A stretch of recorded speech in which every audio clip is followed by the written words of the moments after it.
This is the first in a series of 4 workshops aimed at, firstly, supporting countries in identifying and developing national SDG indicators, and secondly, refining the regional indicators under the Pacific Roadmap for Sustainable Development, which can then be used for the Pacific SDG Quadrennial Report and others. The challenges that the workshop aims to address are to do with, first of all, not only is it that most Pacific countries can only report on 30 to 50% of the 232 SDG indicators, there is a need to more appropriately tailor the SDG indicators to national circumstances to improve relevance. And secondly, there is a big increase in the demand and pressure on the NSOs for data to report against SDGs and other global, regional, and national commitments. The workshop will show how the National SDG Tracker can help countries tailor the SDG indicators by, for example, adding to national SDG indicator frameworks those national indicators which are relevant and measurable in terms of national priorities and capacities. The tracker is an excellent tool you can use in your national voluntary reviews, and we are very pleased to note that Fiji, for the second time, and Tuvalu are planning to undertake their VNRs in 2022. The workshop will also encourage countries to take stock of their national indicator landscape, as Chris mentioned, and identify areas where focus needs to be in terms of relevance and data collection. Streamlining data collection will surely help manage the pressure on NSOs. This is the first of 4 workshops, with the exception of this workshop, largely an information session. Workshops 2 on 17th of August, workshop 3 in November this year, and workshop 4 in February next year will be made up of country presentations and discussions, and providing great opportunities to learn from each other. Indeed, a big part of these workshops is to provide opportunities for countries to share your challenges, progress, and results of work done to develop national indicator frameworks that are more relevant and measurable to facilitate reporting and accountability on sustainable development goals. The 2030 Agenda remains the center of global efforts, including in the context of COVID-19 responses, to seek out a more inclusive and sustainable future. And enhancing accountability to SDGs is a powerful way we can all help move towards that ultimate goal. So let me end by wishing you success in the workshop and deliberations today and throughout this workshop series. Thank you very much. Okay, thanks very much, Yosefa, for those opening remarks. If I could now just hand the floor over to Apelli Wakavono from SPC to say a few opening remarks. Thank you, Apelli. Yeah, thanks, Chris. Really thankful for this opportunity to share a few words with you, and I'll be very short, as I'm sure you're all keen to find out what this tool has to offer. So firstly, I would like to acknowledge the work of you on ESCAP in developing the National SDG Tracker tool, and a big thank you also for organizing this Inception Workshop for the Pacific. There's definitely a lot of interest in the tool, as reflected by the large number who confirmed their participation. With such a tool, there are great opportunities to better report on SDG progress. We all know that COVID-19 is a major setback for our progress towards the 2030 goals. And we could help by ensuring that data is made available to track and guide our development efforts. There is a lot of data that has been and is being collected, and we should ensure that this be made available to those who have the expertise to carry out the required analysis. I would like to share at this point with you the major achievements in the compilation of SDG indicators in Kiribati, and I congratulate Arista and her Kiribati NSO team for having over 80% of the SDG indicator data values available for 2016 or later. And this gives them a real baseline figure since the introduction of the SDGs. And also Kiribati now has the opportunity to have a second collection before 2030, and thereby having a true and consistent measure of progress against the SDG targets. This achievement reflects the use of appropriate survey instruments and collaborating with people who have the expertise to help them out. And then finally, while it is important that Pacific Island countries and territories feature in regional and global databases, the best value and use of data is for national planning. So please make good use of this opportunity to learn more about the National SDG Tracker tool and how it monitors national progress against the SDG goals. And also make good use of this opportunity to hear from other Pacific countries on approaches adopted to produce national indicators. Thank you once again, and best wishes to all.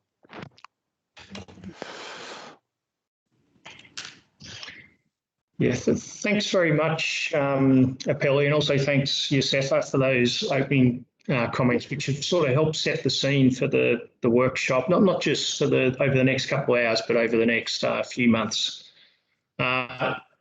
It's good you made mention there, Apelli, about some of the great progress which has already been made by countries, because one thing we want to really promote in this workshop, we're not trying to start anything new necessarily, although we will be introducing this SDG Tracker tool a little bit more in the region, but we're trying to just help promote some of the work which has already been taking place in countries, and encourage countries to share this work with others, so they're more aware of what's happening around them, and they might be able to pick some of these things up themselves. So I'd also like just to also acknowledge the large numbers that we have interested in this workshop, which both Yosefa and Apelli touched upon. I mean, it's really encouraging to see over 100 people have registered to participate in this workshop. So just thank you very much for that interest to start things off. We're going to possibly do something quite radical now. I'm going to go through the housekeeping, and I'm going to make a proposal to a change in a couple of sessions, which are a little bit unprecedented, but when I get to the explanation why, hopefully you'll understand and support this decision. But in the agenda, we've got 4 sessions which have been listed. The first one, which I'll cover, which is just an introduction of what the workshop series has been, or why we're conducting it, and what we hope to get out of it. In session 2, we're looking at a little bit more hearing from what countries have been doing in the space of developing their national indicator landscape and some of the challenges they've got. And then session 3, we're going to go into a bit of an explanation on the actual National SDG Tracker tool, including a little bit of a demonstration, and then wrap up in session 4 on what the next steps may be, especially over the next few weeks. Now, unfortunately, well, not unfortunately, somewhat fortunately, I mean, Fiji have a very important event in Japan at the moment, as most of our Fijian participants will be aware of. They've got a semi-final in the rugby sevens at 2:30, which coincides exactly with when their national presentation was going to be requested here. And they've already seen the National SDG Tracker demonstration. So we've discussed it with Fiji colleagues as well with some of our counterparts organising this workshop, and we're proposing to move session 3 to session 2 and push back the session 2 workshop to session 3. So the presentation, I do hope this is okay with Samoa, because I know it will affect you also. But if it is okay, we just so it will be more closer to 3 o'clock that we'll cover the national presentations. So I just pause there for a sec. Hopefully there's no objections to that. We appreciate your understanding. I mean, Fiji's been going through an extremely tough time at the moment, as everyone knows, and depriving some of our Fiji friends from watching that game would be the last thing we want to do. So I appreciate your understanding. All right, just some other little housekeeping duties. We will have questions at the end of each session, but we'll focus most of the questions at the end of the 4th session. if people would like to ask questions, then please either raise your hand during the question time, or you can type your questions in the chat box. And if you do type your question in the chat box, if you could please provide your name and country or organisation you're from so we can identify who you are. And also just standard practice for these sort of workshops, if you could mute yourself at all times, please, apart from when you might be wanting to ask a question. And it also does help somewhat with the connections if people have their video off when not talking. So if we could just maybe restrict the video showing to just people who might be presenting, hopefully make things a little bit easier.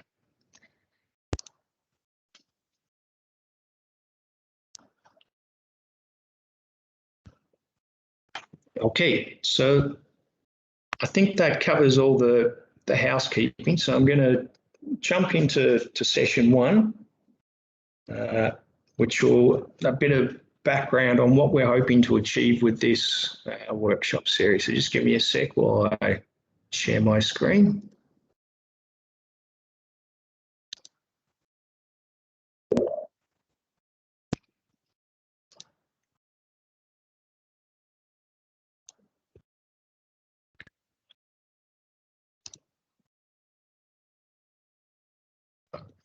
Okay, I've got, can I just get a verbal confirmation from someone you can see my full screen? Yes. Okay. I'll kick things off and keep talking unless someone cuts me off if things are flicking from side to side as planned. So, as I mentioned in the introduction, I mean, the first session we're going to be looking at is just an introduction to what this workshop series is about and what we're trying to cover. There will be two presenters, myself, and I'm going to be focusing a little bit on the work we're promoting over the workshop series with respect to national indicators, but also there'll be a few slides which will be presented by my colleague Alison Colpin from SPC, who will talk a little bit in particular about the work that's been done on the Pacific regional indicators.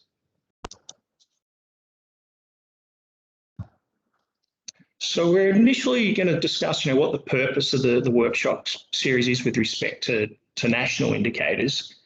And here we're using this term national indicator landscape, which might be new to some of you. And my colleague, Armin, which will now be in session 3, will discuss a little bit more about this, what we mean by this term if it is new. But in short, for now, we're just using this term to describe the different types of indicator frameworks your countries have to deal with at the national or regional or global sort of level.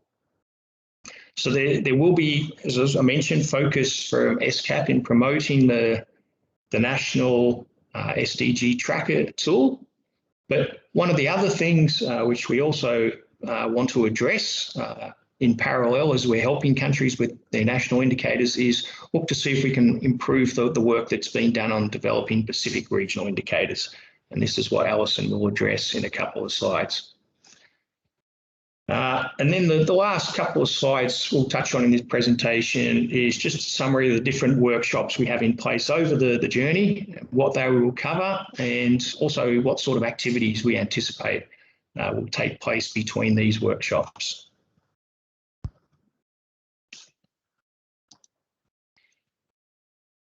All right, so the first thing is on the need to develop the national indicator landscape.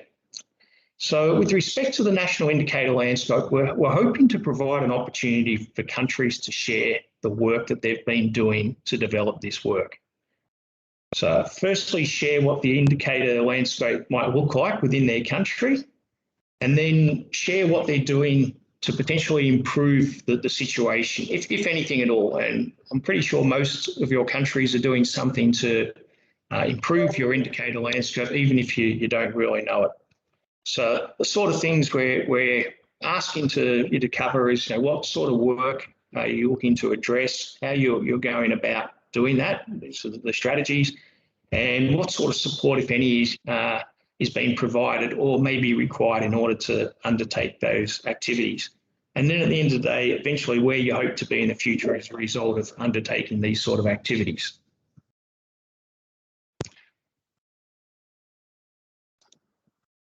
So to make that a little bit clearer when talking about, what are we talking about when we talk future work to sort of improve your national indicator landscape? This is just an example of some of the different types of activities which are already being done at the moment, but up country you might want to expand on this work or pick up some other things to help improve or develop your indicator landscape. So the one I've highlighted there if you can call it orange or brown, depending on how you pick that colour. This is one of the main things that we're trying to promote, helping countries to develop their SDG monitoring progress assessment through the use of the National SDG Tracker. But we're also, as part of this process, we're looking to provide opportunities, not for countries to take up these things, because in many countries you're already doing some of these activities, but to share them with other countries. So there can be some good south-south learning opportunities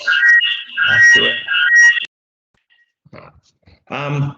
And yeah, so some of the examples there which we've got around this circle here is things like, improved alignment between national and sector indicators, refinement of national indicators in your national plans. A very important one is improved metadata for national indicators. This is often neglected.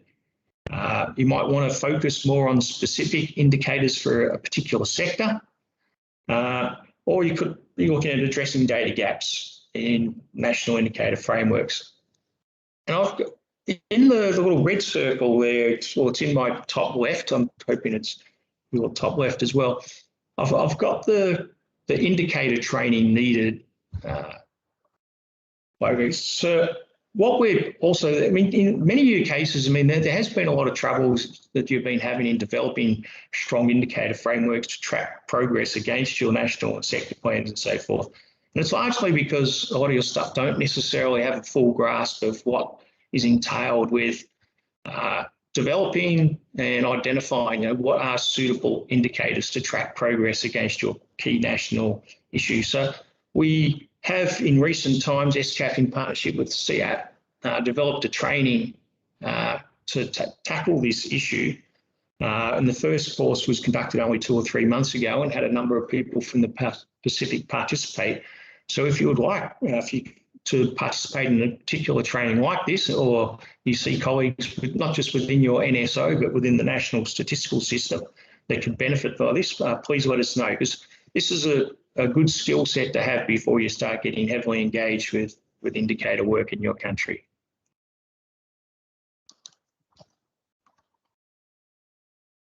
Another thing which is important to point out with the workshop series, yes, we are looking to promote our National SDG Tracker throughout, but a really key element to the workshop series is giving countries the opportunity to share their stories. Many of you have been to a number of these workshops where we bring a number of countries together and they talk about the work that they're doing back home in their own countries. And the majority of these workshops, when you see the feedback from the participants, one of the key bits of feedback you see is how much countries appreciated hearing what other countries are doing.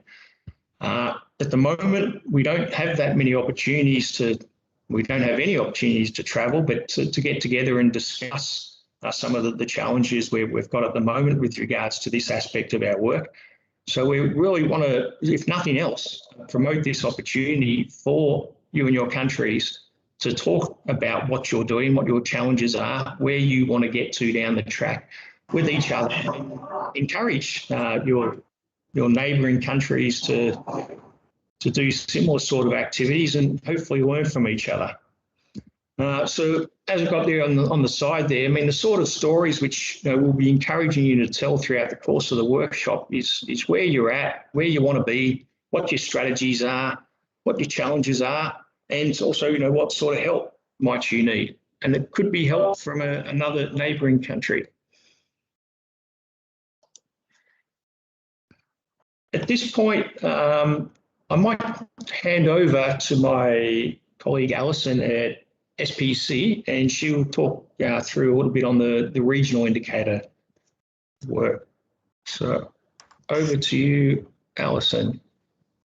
Thanks, Chris. And hello to all the participants online. I just wanted to spend a minute explaining the background to our regional Pacific Sustainable Development Indicator set, which is commonly known as the set of 132, although that's now 131 because one of the global indicators has been dropped this year. So some of you weren't around when we started off this process, and others probably prefer to forget. But this subset of global SDG indicators was actually requested by our Pacific leaders very early on in the 2030 agenda, in recognition of the difficulties our countries had in reporting against the Millennium Development Goals, and an understanding that the burden on countries to try and report on the whole global set. So, I don't know, I think we get questioned sometimes why we have this regional set, but it is serving a purpose, and it has been requested that regular reporting of regional progress take place. So this indicator set was supported and endorsed by the leaders meeting, and it sits within a roadmap for sustainable development. And that roadmap has actually been a role model for other regions.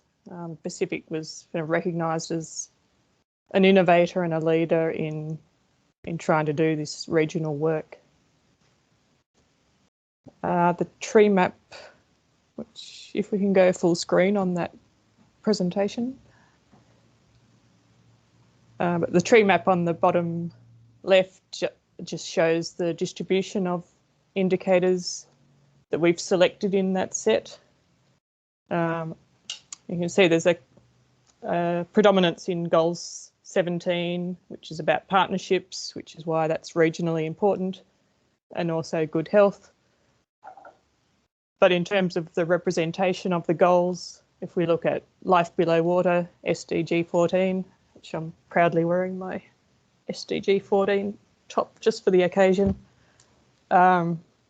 we've got over 90% of the targets were seen as relevant to the region. And Apelli in his opening touched on the data sources and where all this information is coming from. We're still largely reliant on the NSOs running household collections, which is fine. They're targeted to specific indicators and frameworks. But we really hope collectively that the SDG era leaves a data legacy in terms of improved administrative data sets, big data, and bringing in sector and other agency data so that the whole burden of the SDG reporting doesn't sit with the NSOs. That little lollipop graph is just a quick representation of the data we have in our regional SDG database. So the percent of the 131 indicators that countries have full or partial indicator values against. And to me, that's a very positive graph, considering when we set out in 2017, we were looking 20 to 30%. And now we've got some countries pushing the 75%.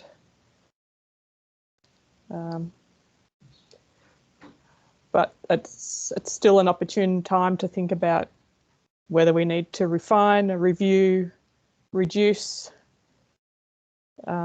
the official indicators that we have in that set. But as Yousefa mentioned, the contextualisation, the nationalisation, looking at proxy indicators. We've given lip service to that a bit in the last few years because it's also difficult to get agreement on proxy indicators. But by working in tandem with these national workshops, there's a great hope that what comes out of the national work can inform what we're doing at the regional level. And 2022 will be our second regional quadrennial report that's coordinated by Pacific Island Forum Secretariat. So as part of the lead up to that, looking at assessing where we are today, we've got a potential to refine this regional indicator set. And the proposed way forward for that is to establish a regional data steering group comprising partners to guide the work. And that'd be CROP and UN partners. And under this, we would have sitting some data thematic working groups, which would draft the analysis around the specific development topics. And that would be reviewed and have input from countries.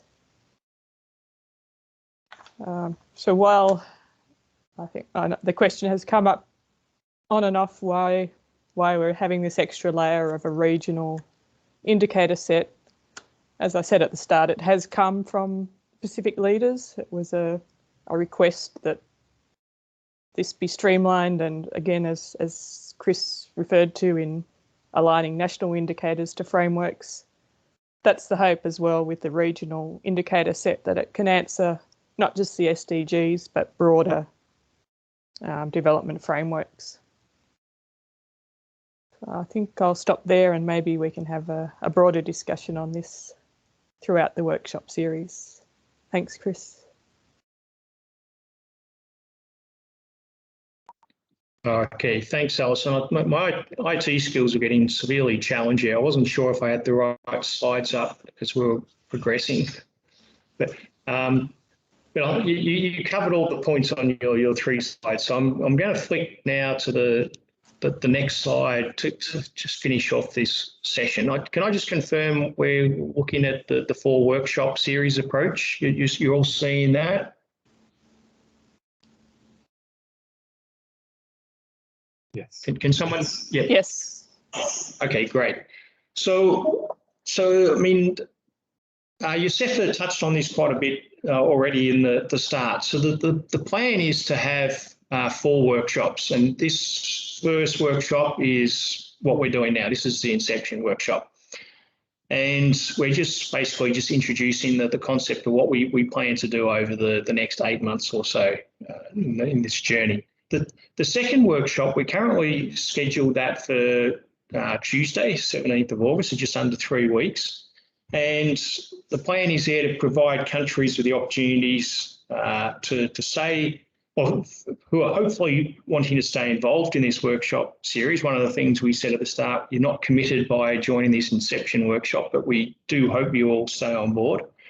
And then come along to workshop 2 and share your status of where you're at with regards to your national indicator landscape and plans that you might have to develop it. And this will also provide opportunities for countries to listen to what you're doing and ask questions to understand a little bit more on what it is that where you're at and what you plan to do. And workshops 3 and 4 won't be significantly different. Once again, it's only a less than 3-week gap between this workshop and the first workshop, where all countries will be reporting back, and then we'll have 3-month gaps between workshop 2 and 3 and workshops 3 and 4. But once again, we're just going to be mostly providing opportunities for countries who will be hopefully progressing a lot of these activities, and some of it's going to be relating to picking up the National SDG Tracker. But a lot of these other activities which you're doing, and this isn't necessarily as a result of this workshop, a lot of these things are happening already in your countries, but just to provide updates on what you've been doing in this area of trying to refine and develop or improve your indicator frameworks, and hence your national indicator landscape, and share this journey with other countries so they can learn from what you're doing and hopefully pick up from some of your good practices and good experiences. So around workshop 3, we'll hopefully have a few stories to tell, and maybe based on some of the stories that get told in workshop 3, countries might pick some other things up between workshops 3 and 4. But the main thing is we're just trying to provide an opportunity for countries to come together and just learn a little bit about what other countries are doing and how they're going about doing it. All right, so nearly more importantly than the actual workshops themselves is what happens between them. So the first one, which is only a 3-week gap between workshops 1 and 2, the sort of things which are going to be happening, I've broken this up into what's going to happen with national indicators and what could happen with the regional indicators, is we're going to be, it's more like an assessment we're hoping countries can help put together. So we've developed a template, a country template, and we're asking countries to just have a think about where you are currently at with regards to your indicator landscape and what sort of activities you might want to plan out over the coming months to further development. It's also what ones you now want to. They also talk about the things you already have in place or any additional sort of activities that you might want to have planned to develop this indicator landscape. And then, yeah, I mean, also add in, the sort of support you might need in order to undertake these activities. Now, if you're doing 2 or 3 things to improve your indicator frameworks and you don't need any support from partners, that's fine. But we'd still encourage you to include this in your story and share it with other countries so they can see what you're doing in case they might want to do something similar. I'll talk more towards in session 4 on this, but we will be happy to provide one-on-one consultations with countries to fine-tune what sort of things they could consider working on, especially if they want to pick up the National SDG Tracker during this process. On the regional side, this will be mostly led by SPC, working with the Pacific Island Forum Secretariat, and one of the first tasks will be to establish a data steering group, and Alison's already touched upon this a little bit, to then kickstart the work in fine-tuning the indicators which are going to feed into the quadrennial report on Pacific SDG progress. Then between workshops 2 and 3, once again, I'll split it by national and regional. I mean, for country, I'll focus more on countries adopting the National SDG Tracker because it's a little bit hard to talk about the sort of activities that may happen for a whole range of other things countries could look at doing. But so this is just an example if a country did want to adopt the National SDG Tracker. Between workshops 2 and 3, when you get into it, the sort of things you could do is look at having a national Inception Workshop, which SPC would be, sorry, SPC, I used to work for SPC. ESCAP would be more than happy to support, and maybe with SPC as well, if you wanted to go down that path. But also you might look at doing initial consultations with other key stakeholders in defining those indicators. On the regional side, as we progress the work there, when Alison talked about data thematic working groups, so getting into the nitty-gritty of each thematic group, what indicators are most important for the Pacific region. So work will be progressing along with that at the same time. And then between workshops 3 and 4, once again, just focusing on the tracker, if countries are picking this up, hopefully will mean between November and February. This is, for example, countries might be looking to finalise their indicators and parameters. When I'm talking about parameters, and my colleague Diane in the next session will talk about this a little bit more, the typical parameter for an indicator is the target. It's a very important parameter. So rather than just have an indicator, you want to include a target of where you want to be at a certain time point. So for the SDGs, the time point's normally 2030. So what's the target you're aiming for in 2030? So that's what we mean by some of these parameters. So finalise the indicators and parameters, start populating the tool with a lot more data, and even produce some of the initial SDG progress reports. And over on the regional side, hopefully we can finalise the indicator framework, working with partners and countries over the next 6 to 8 months. Populate these indicators as well with data and start undertaking the initial analysis for the quadrennial report. I mean, just to wrap things up for this session, as I've been trying to promote, I mean, the main thing is we're trying to do 2 things with this workshop. One is to promote our national SDG Tracker tool. I encourage countries to pick it up if they choose, and we'll support it as much as we can over the coming months. But at the same time, we just want to give countries the opportunity to just do a stock take, sit back and just have a look. You know, what's our national indicator landscape like at the moment, and how well do we understand it? Are we heading in the right sort of path? And we'll talk more in, it's now session 3 on this, what we mean by the national indicator landscape, because this does impact on a lot of the other work we do, not just the application of the National SDG Tracker. And as I've got over there on the right, you know, as we go along this journey, the best thing we can do to help each other is to share the journey with each other. So, I mean, I can't emphasise that enough, how big a component of this workshop series, these opportunities to bring you all together, I mean, in 3 weeks' time, then in 3 months' time, just to share your story and hear from each other on what you're doing, where you're at now, your status, what plans you have in place to improve things, your strategy, what progress have you made, and what are your success stories, and then finally, you know, the results. You know, what have you got out of it? And it'll be really important that you all learn from each other along the way. So that's all I had for now. I mean, before I just throw it open to any questions, I just re-emphasise again, we will be talking about the National SDG Tracker now in session 2. And so a lot of your questions on that can get answered. When it comes to the country sort of activities, we will be hearing from Fiji and Samoa and talking about the national indicator landscape in session 2, so we can cover those questions. But if there's any questions on the sort of more the process of the workshop series, broader type things, we're happy to have any questions like this at this stage.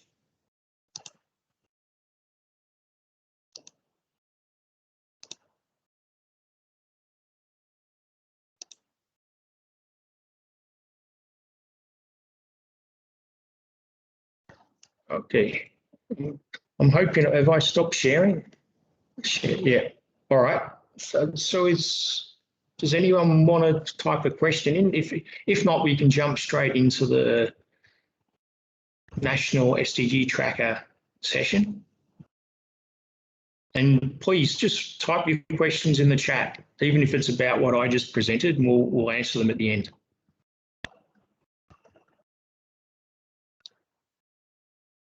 All right. I'm not going to twist your arms too hard. So what we might do is I'll hand over to my colleague, Diane, who is going to take us through the National SDG Tracker. Please bear in mind, I mean, this is just going to be a short presentation. So just to give you a feel for what the tool looks like and what it can do. If your countries are interested in knowing more about this tool and you are keen to pick it up, we can hold a more detailed national workshop for you down the track. So please keep that in mind. Anyway, over to you, Diane. The floor is yours. Thank you, Chris. Hi, everyone. Good afternoon. It's my pleasure to be here today with you to present the National SDG Tracker. Please give me a moment to share my screen.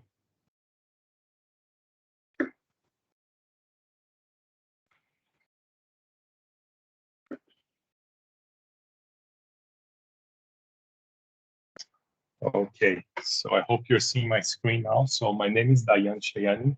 I work as a statistician at ESCAP, and I've been in the team that developed the National SDG Tracker. And I have the pleasure to present this to you today.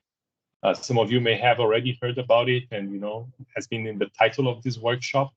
But as Chris mentioned just now, this is just one component of the overall support and the overall project that we would like to develop in the Pacific to develop a better and more comprehensive indicator frameworks.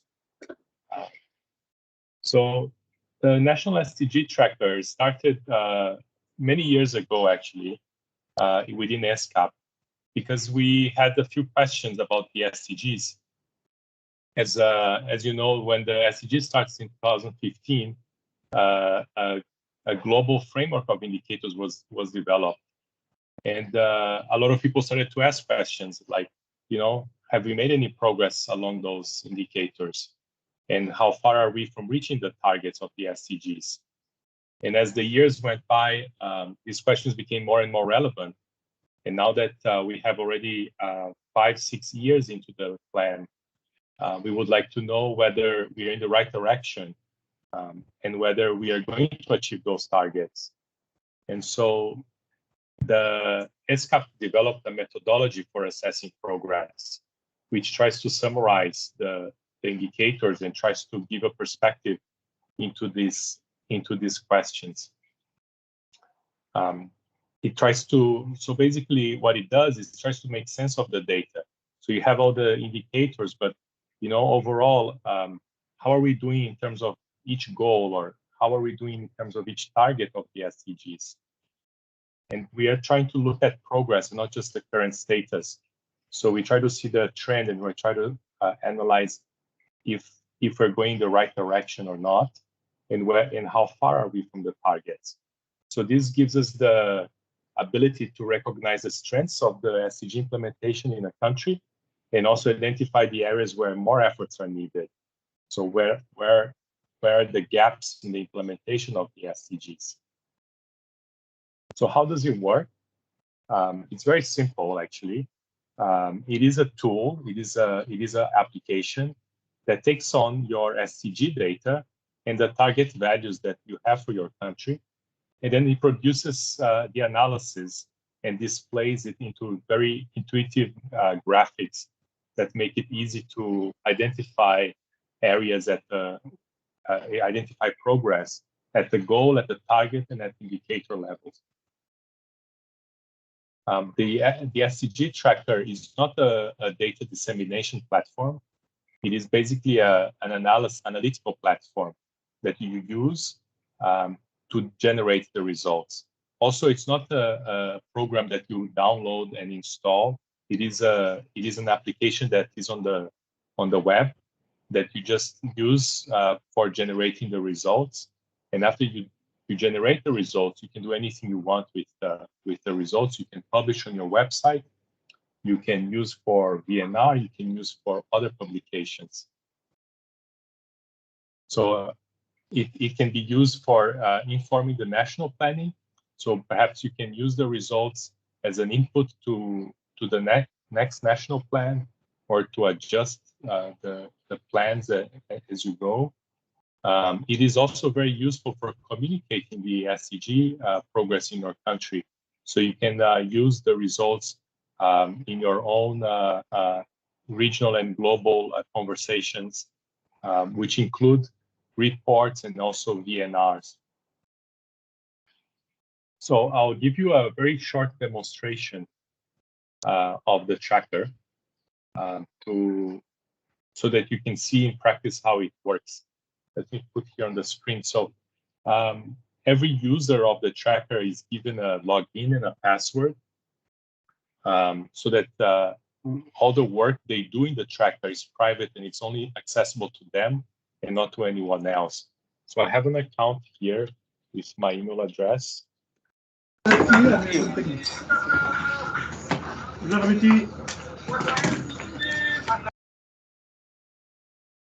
So now that I log into the tracker, the first thing I see here is the list of all the SDG goals. And within each goal, I have the targets and I have the indicators. And some of the indicators, they already have data because the data was available from the global database. So if your country has reported data to the custodian agencies, those data should be appearing here already in the tracker. So in this case here, I'm using an example country. I have the population living below the national poverty line, and I have already some data points. And what I can do here, and as you can see on the right-hand side, for every indicator, I have some parameters. And mainly here, I have the trend direction, which is what is the objective here? Do we want to decrease or we want to increase these values? In this case of poverty, we want to decrease. And we also have a target value. So we want to reach by 2030 this value of 6.9%. And that target value can be set by the user, by you. We also have some other parameters to help the calculations. One is the minimum and the maximum values, which are used for keeping the estimates within the range. So here we use the values that so basically this indicator should never go below 0.4 or should never go above 83. So if any estimations is done and that goes outside of these limits, then that should not be used. And also we have a few choices of prediction method. In this case, we use a prediction weighted by time. Let me show you that also for some indicators, I'm able to add multiple series. For example, on 131, which is social protection, as you know, there are many different components inside that indicator. And here we are also able to add data series for each one of those sub-indicators, let's say. And also within indicators, we're able to add these aggregations. So for example, let me show you the goal 4.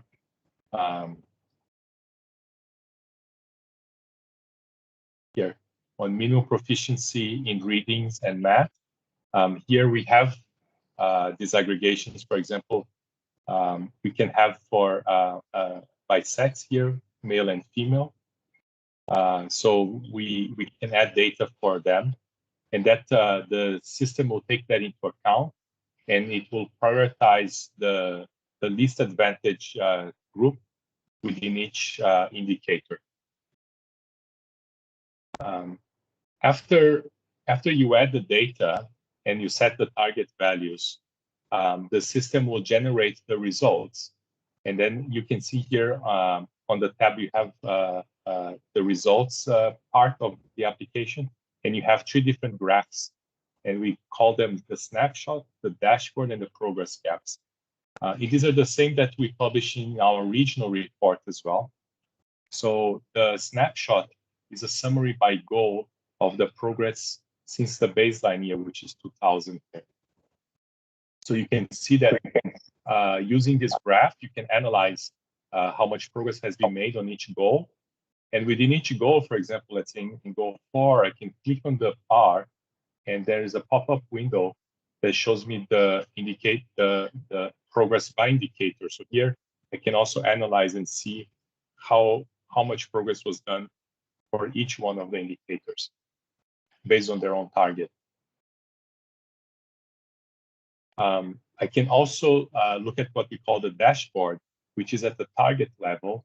And here we show whether we are going to achieve the targets or not if we continue at the same pace of progress. And here, as you can see, for goal 1, for example, we can tell that for this country, access to basic services will probably be achieved by 2030. However, national poverty, social protection, and resources for poverty programs will still be far from reaching the target value by 2030 if we continue at the same pace. So this means that they are on the yellow, that more efforts need to be made to accelerate the progress here. We also have a case of a red, which is here on goal 9, sustainable inclusive industrialization, meaning that for this particular country, the progress has been going on the wrong direction. So things are going worse than they should be. And finally, you see there's a lot of gray values, which indicate the lack of data. So these are where the analysis was not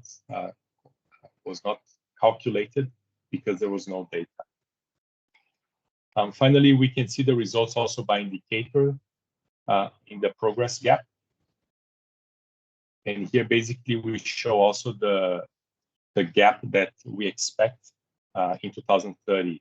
So here we can see that some indicators are on the red, which means that they're on the wrong direction. they are regressing.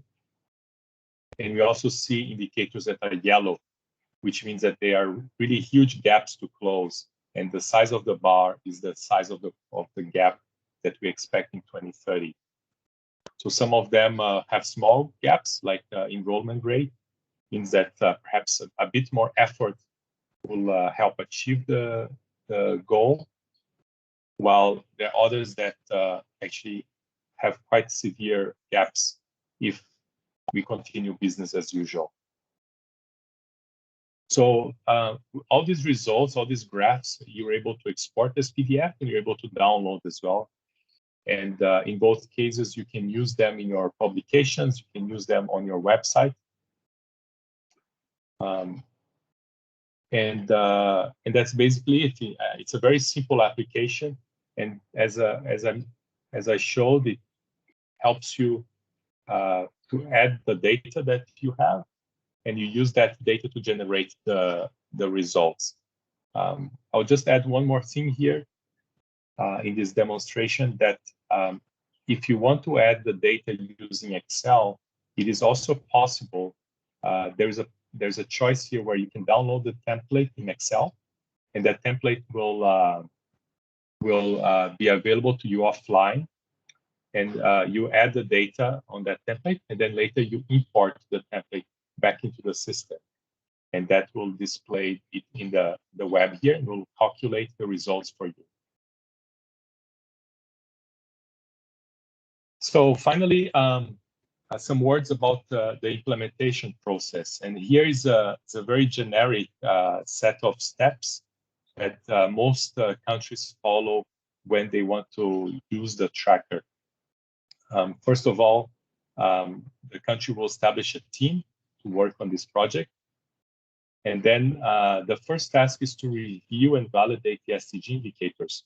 And here we have different options on the implementation of this, because some countries may already have the SDG indicators ready with additional national indicators with the data values available, but maybe other countries don't have yet the SDG framework available to them with the data.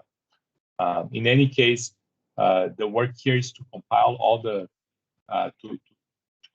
the indicators that are needed for this exercise, and the next step, which is step 2, which is the setting the target values for them. And again, here some countries might be in the position already to have the target values, while others don't have yet target values. Here also, ESCAP can help with the target setting by giving some analysis and showing target values used by the region that could be used as an inspiration or as a guide to set national target values. Once you have the indicators and the target values, you move to the next step, which is the implementation on the tracker. And that's what I just showed to you, which is to input the data, input the indicators and all the parameters into the system, and then run the results, and then verify. The verification is very important because when you run the results, you might identify some areas that need adjustment. Sometimes there are mistakes in the data entry. Sometimes you may also want to involve partner agencies here, because they might give some more perspective into some indicators that you might want to take into account. Maybe some additional indicators need to be added. Sometimes some indicators might be dropped. So the verification is basically a conversation to verify whether these results they make sense, and whether they represent well the progress of the country. And then finally, it is a communication step, which is the launch and the publishing of the results, that are up to each country how they want to use the results. But we encourage every country to use as much as possible to inform the conversations about the SDGs. So that's all I had to share with you today. Thank you, and I welcome any questions you may have.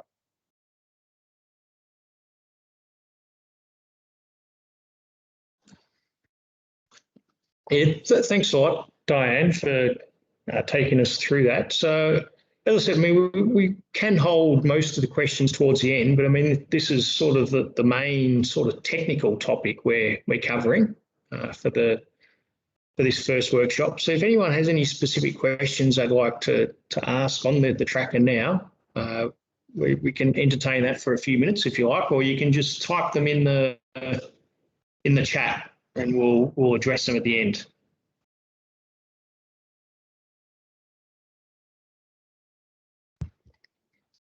And you might notice I changed my background because there's some very good news came through in the last few minutes. I think we'll all be cheering for Fiji for gold medal later this evening, which is great news. Hi, Chris. Chris? Yes, please. I think that's... is that you, Ben? Yeah, thank you. Can we ask questions now or can we ask them later? No, if you have a question about the National SDG Tracker, we could certainly entertain it now. And I also see Shasna's got her hand up. So if you go first, Ben, and then we'll pass over to Shasna. Yeah, thank you for the presentation. I just wondering with regards to the tool. I saw the tool as shown by the presenter with regards to all the coloring during the dashboard presentation. I was just wondering, for instance, in Samoa's case, we have certain indicators that we think are not applicable to Samoa. For example, fossil fuels, refugees, and female mutilization of genitals and so forth. So how do we enter those sort of like what we call not applicable indicators into the SDG tracker sort of thing? Will it still be gray, or will we come up with a different color?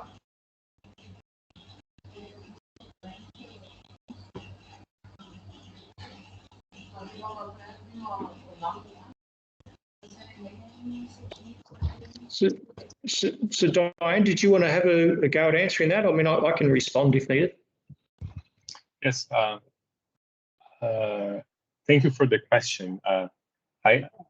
From our perspective on the tracker, you don't need to fill in the indicators that you don't have data or that you find that they're not applicable to your country.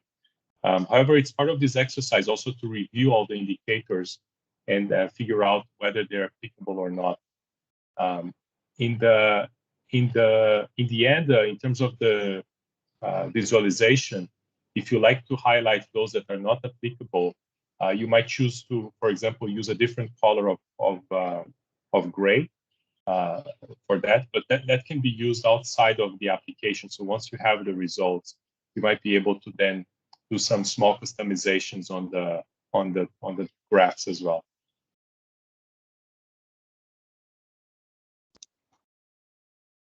Okay, thanks for that, Diane. I hope that answers your question, Ben. I see we have the hand up for, I think it was from Shasna. Would you like to ask a question? Yeah, thank you, Chris. And firstly, I would like to thank for this opportunity to the UN ESCAP, all of them. Yeah, on the tracker, actually, yeah, Diane, you have shared with me the login as well, so I've gone through a bit.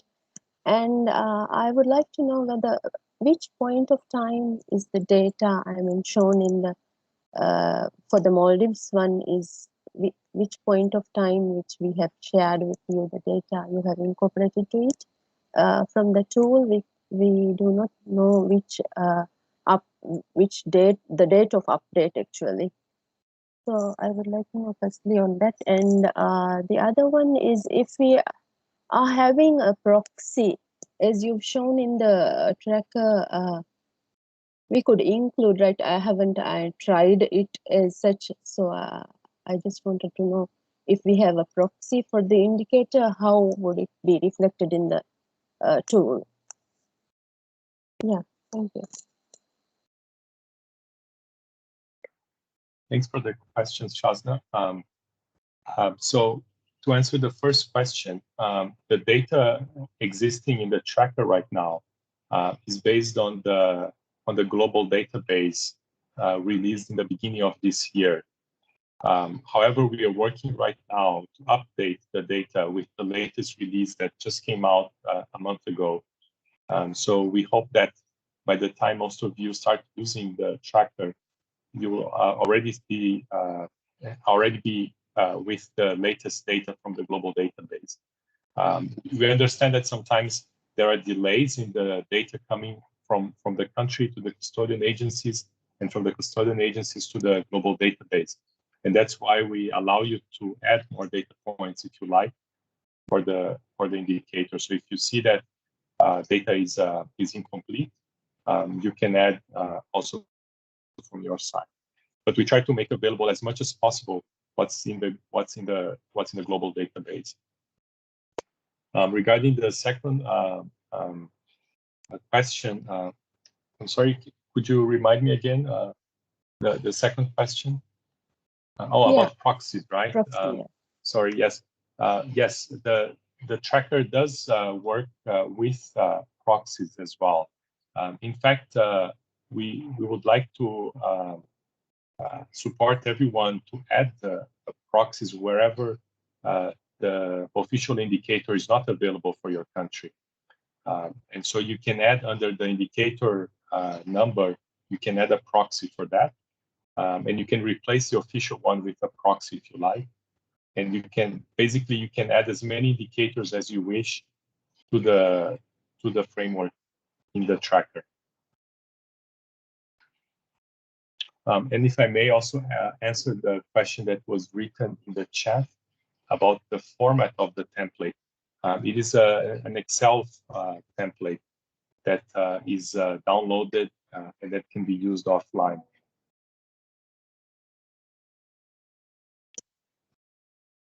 Okay, thanks a lot for that, Diane, and thanks, Shasta, for the questions. There was another question in the chat from the Tonga Statistics Office, which Armin has already responded to as well, but I think it's an important question, so worth just giving it a bit of a verbal mention now. So the question from Tonga Statistics was, can they input information into the tracker, see how it looks and edit it and so forth before committing to publishing? And as Armin has responded, I mean, not only can you do this, but we would encourage it. I mean, absolutely. I mean, we can happily open up an account for you to do this very thing. You're not committed to applying the tool, just if you want to give it a trial run. So we would certainly welcome that. You're encouraged to do so. So thanks for bringing that question up, and thanks, Armin. Do we have anything else on the tracker? I don't see anything in our list. I'm not sure if anything else. There's some other questions there which we'll come to at the end. Just want to make sure we haven't. But I think we might be okay on the tracker. So just to keep things moving along, if it's okay, I mean, thank you, Diane, and thanks for those who asked questions. If we could move on to our previous session 2, and the plan of attack for session 2 is Armin's going to kick things off.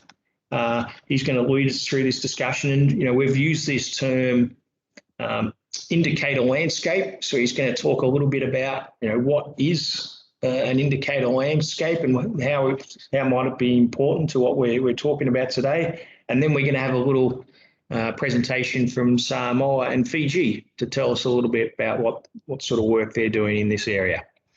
So over to you. Thank you, Armin. Thank you, Chris. Hello, everyone. It's a pleasure to be with you here. My name is Arman Bidabach. I am statistician at the Statistics Division of ESCAP. Let me just share my screen.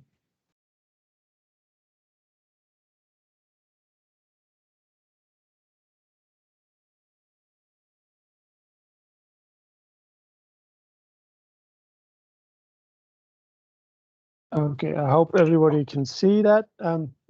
Yep, looks fine. Thanks, Chris. So this session, I will start by a very short presentation on the indicator landscape before we move to session 4 to talk about the practical aspects of our activities just to make sure that all of us are on the same page, because this is the key concept that we are discussing in this series of workshops. And then after that, I will invite our colleagues from Samoa and then from Fiji to present their indicator landscape and introduce to us how they have developed the indicators and what are the issues that they are dealing with. So, as you all know, there are many different indicator frameworks for countries to use. At least there are 4 different levels that could provide us with indicator frameworks. At the global level, we all know at least SDGs provides a common indicator framework agreed by everyone. At the national level, I think all countries have their national development plans, and there is an indicator framework to monitor the plan, but also each sectors have their own monitoring framework and indicators. And in most of the countries, I imagine also having for different administration divisions, they also have their planning processes and indicator frameworks to monitor those. And all of these levels basically are related to each other and need to communicate and consult each other. So what we mean by an indicator landscape basically is to illustrate this network of indicator frameworks, how they relate to each other and how they consult each other. So to be specific, what we're looking for in illustrating the indicator landscape is to understand how each of these different levels interact with each other, the mechanism through which they interact, the stakeholders, those who produce those indicator frameworks, those who use the indicator frameworks, and how they are basically communicating to each other. And what are those indicators included in those frameworks, and how they are overlapping to make sure that basically the common priorities are being addressed in the process of monitoring and evaluation. So if I wanted to basically visualize it in a very simplistic way, this is how it would look like. We have the global commitments, and in some cases, like in the Pacific region, we have also regional commitments that are common priorities for the world or for the region, and they each have their own indicator frameworks that provide us with a comprehensive list of indicators. But then at the national level, you have the National Development Plan with its own monitoring framework, and national plans and regional and global plans are both interacting. Most of the goals and targets at the global and at the regional level are the priorities that are common for countries and are being reflected in the national plans. At the same time, the same way you have seen that many countries have integrated SDGs in their own plan, is how the SDGs are impacting, influencing the national plan. So it's a two-way process. But then at the country level, the same kind of interaction exists between the national and the sector plan. And lots of priorities in the national plan are being basically influenced by sectors, and also national plan provides a kind of coherent framework under which each of those sector plans are being developed, and their monitoring framework are consulting the national monitoring framework.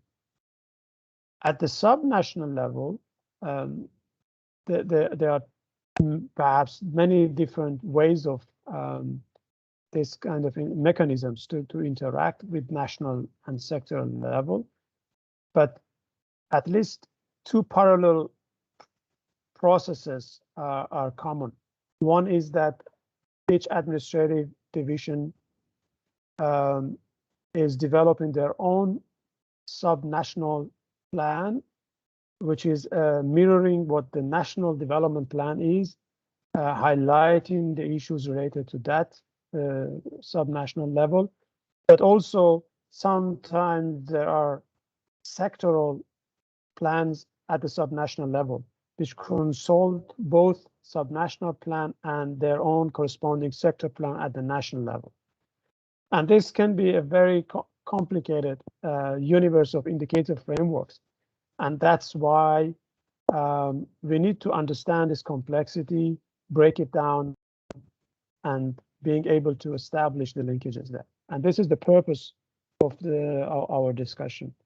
So how we are going to use it, and Chris will be explaining more in the next session. Yeah, we wanted to basically use this indicator landscape to focus on at least 3 different areas where linkages are established. How the SDGs and the national development plans, as well as regional commitment and national development plans are interacting, and how national development plans and sectoral plans basically are being influencing each other, and to what extent, who is developing them, who is using them, how they are interacting, what is the indicator, what are the indicators we are using them, and what are the linkages that they have established, and how we establish those linkages. All of those are questions that we would like to answer and understand better the landscape in each country, to be able to find areas where we could basically improve, right? So in summary, what an indicator landscape does and why it is important, it's because it brings lots of clarity to overall indicator requirements in the national statistical system. And it does it through increasing the policy relevance of the indicators.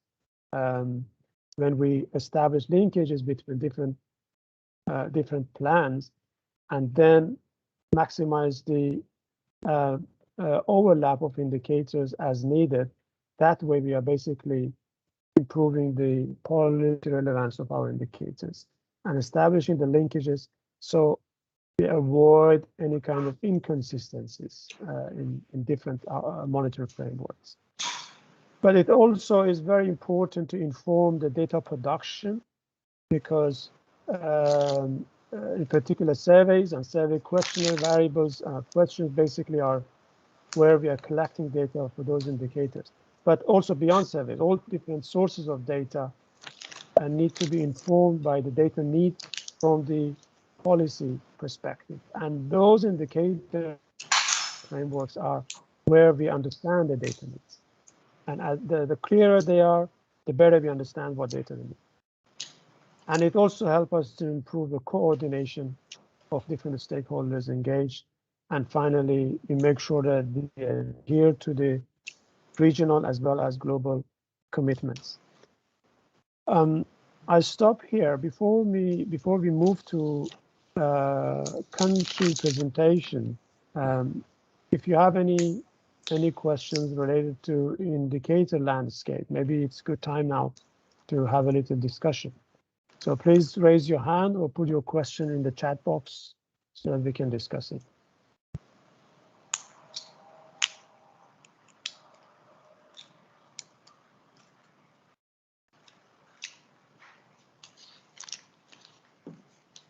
I don't see any questions. There was one question related to the data disaggregation and data gap for disability in particular. I suggest we tackle that question in session 4.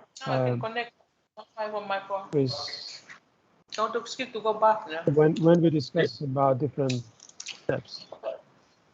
Sure. I mean, if I just, there was one question, Armin, which might be worth covering now. It came up from Samoa, just asking what is included under subnational indicators, and how is it different from sector level indicators? I mean, a subnational, we're talking more here probably for smaller geographical areas, and a lot of the results you publish in Samoa, for instance, you have 4 key regions, such, I think it's Pia urban area, rest of Upolu, northwest Upolu, and Sabai. So that they would be like subnational things. I mean, it's mostly relevant for countries like Federated States of Micronesia, which is made up of 4 states. They would have state plans and therefore be looking to produce results or have national indicators. So I think just to keep things, moving, if we can, who did you ask to speak first? Was it Fiji or Samoa? I can't remember. I asked colleagues from Samoa to come first. All right, Samoa. So I will start sharing. Chris, I believe you share the presentation for Samoa and Fiji, right? Yep, I'll put Samoa's up now. The colleagues from Samoa, over to you. Hi guys, Chris, can you share the slides, please? Go past yourself.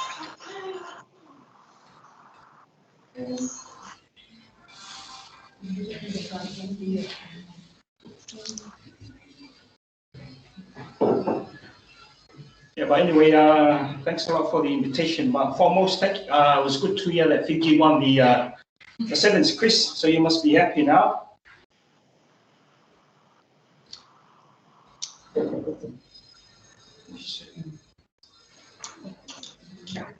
Oh.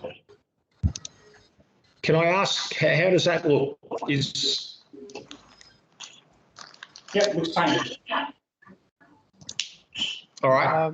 Can you, Chris, can you move to slideshow mode, please?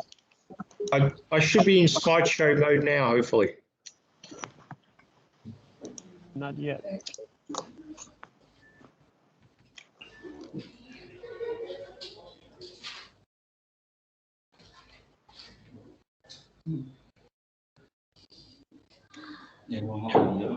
I don't see slideshow yet. All right, let me just try again. Sorry about this.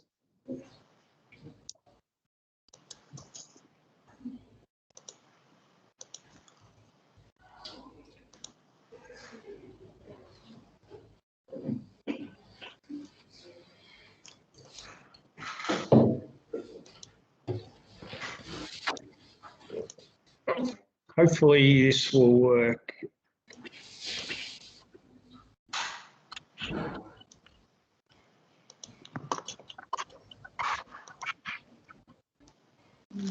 Good. Thanks.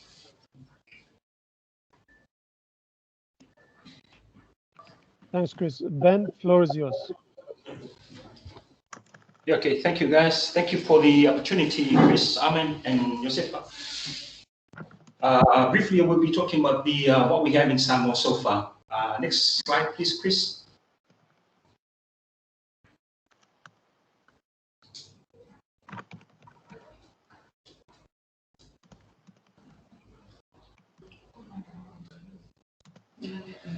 Yeah, okay, thank you.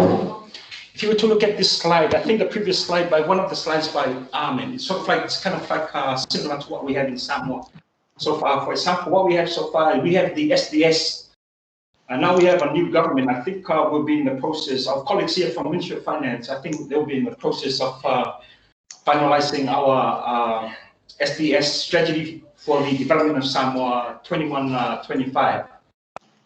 And the next one, we have sector plans.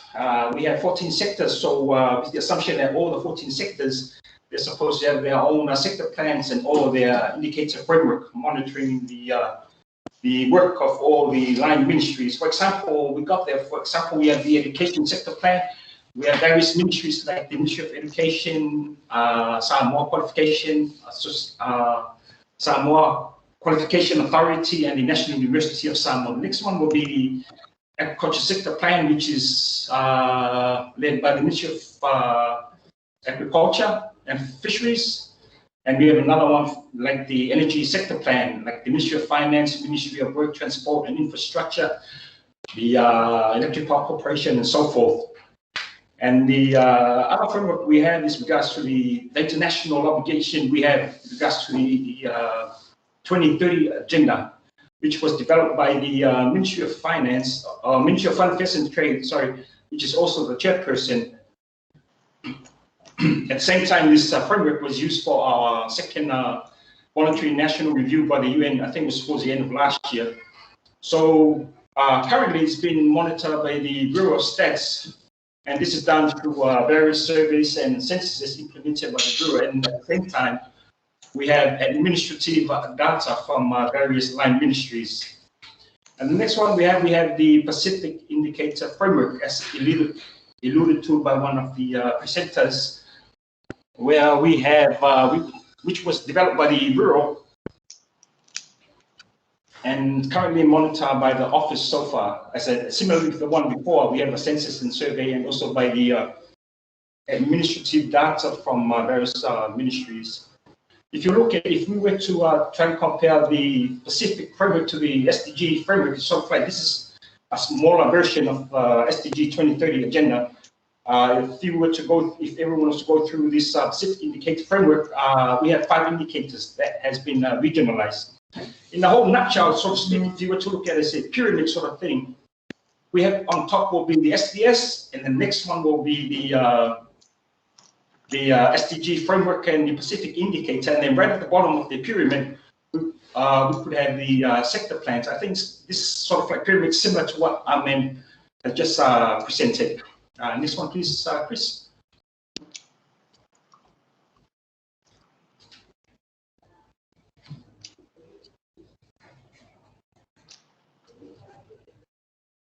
The challenges we have so far is populating this indicator framework due to lack of administrative data from various ministries. So far, with the framework we have approximately 50 indicators that we do not have any indicators due to the lack of data. The next challenge will be knowing what data to focus on when it comes to surveys and censuses implemented by the Bureau. So we always refer back to the UN SDG metadata on methodology and a compilation of various indicators.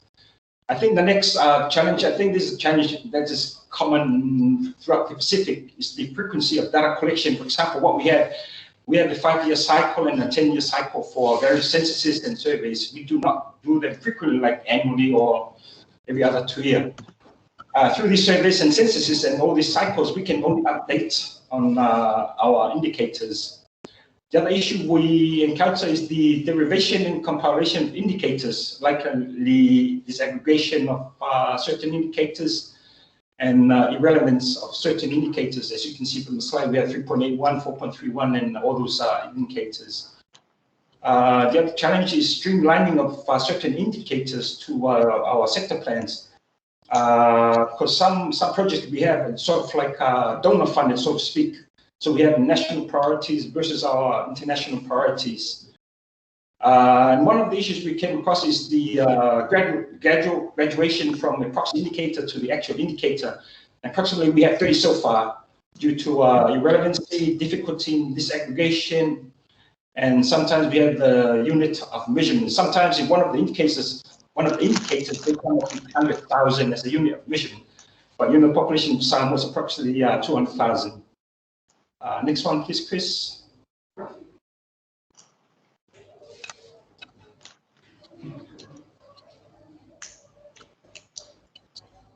In relation to the use of proxy indicators that we have so far, I think this was a comment from the Ministry of Foreign Affairs and Trade.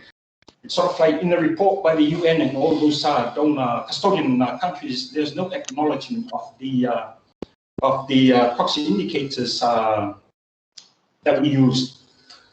The next challenge will be the treatment of certain indicators. As I mentioned before, indicators that are not applicable to Samoa, as I mentioned before, like refugees, fossil fuel, and all those indicators. So when it comes to the formulation of the achievement goal, those indicators are part of the denominator. But statistically speaking, it shouldn't be, because they are not applicable to Samoa. So in all, we have approximately achieved 60% of the actual indicators. But if we were to include our proxy indicators, we can come up to approximately 72%. So hopefully we can achieve 75% of all these indicators by 2025. Last one, please, Chris. So as a way forward for us guys, us as in Samoa collectively,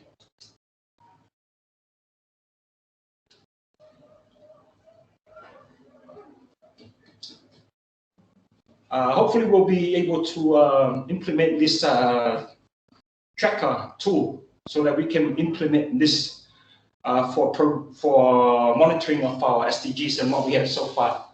And furthermore, we'll be using this indicator framework to follow our third VNR either in 2024 or 2025. At the same time, the reporting process of indicators to be improved so that they are in line with our strategy for the development of Samoa 21-25. At the same time, we'll be working together with line ministries and all the 14 sectors to ensure that we compile new indicators. For example, in our highest 2018, we worked together with the Ministry of Agriculture and Fisheries, which enable us to compile indicator 2.1.2, which is I think it's full index experience scale, and that's a new indicator for Samoa as well. At the same time, we will be having the population census towards the end of this year and labor force next year. So hopefully through this census and survey, we'll be able to update and improve and collect new indicators. At the same time, we'll be able to improve on data collection, you know, like shifting, gradually progressing from proxy to actual indicators as proposed by the UN SDGs methodology, metadata thing. So it's always good to start small, like you start from a proxy and then gradually progress until you get the actual indicators as mentioned in the SDG 2030 agenda.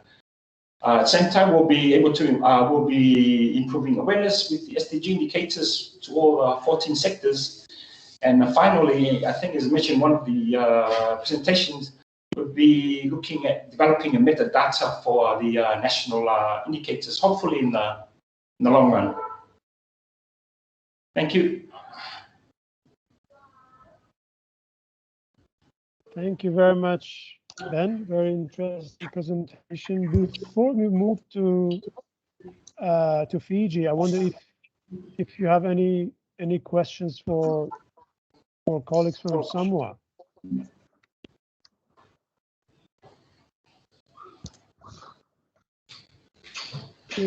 If none, then we can move to Fiji, but you can always ask your questions in the chat box. Remember, we can come back to your question or we can answer in the chat box. So thanks again, Ben. Next is a presentation by Fiji. Congratulations to you, Fiji, and over to you.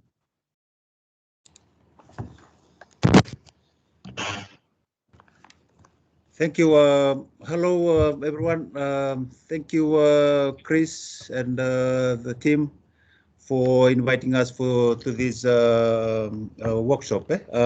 Just before we begin, our apology for joining the training a bit late, given that we were supporting our national team for the Olympics. So apologies for the late joining today's workshop. I just want to introduce ourselves. My name is Mitieli Idama. I'm currently heading the Household Survey Division at the Fiji Bureau of Statistics. And also with me is my colleague Kisan Pratap. He's our research officer at the Household Survey Division. So I'll be presenting on our behalf for my fellow colleagues from the Ministry of Economy with regards to some of the data landscape in the case of Fiji. Next slide, please.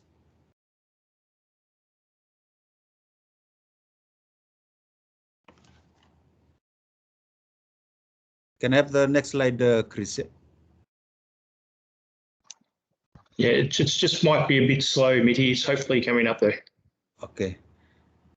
Yeah.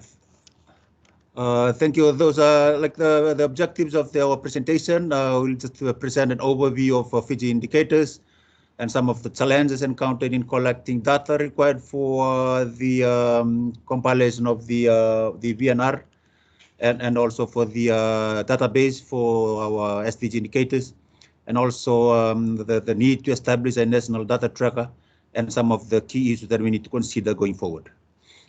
Next slide, please. Thank you. Just for the Fiji's context in terms of the overview of the current indicator landscape, similar to the countries in the Pacific, Fiji is also committed itself to the 2030 agenda in terms of trying to achieve the 17 SDG goals for individual countries.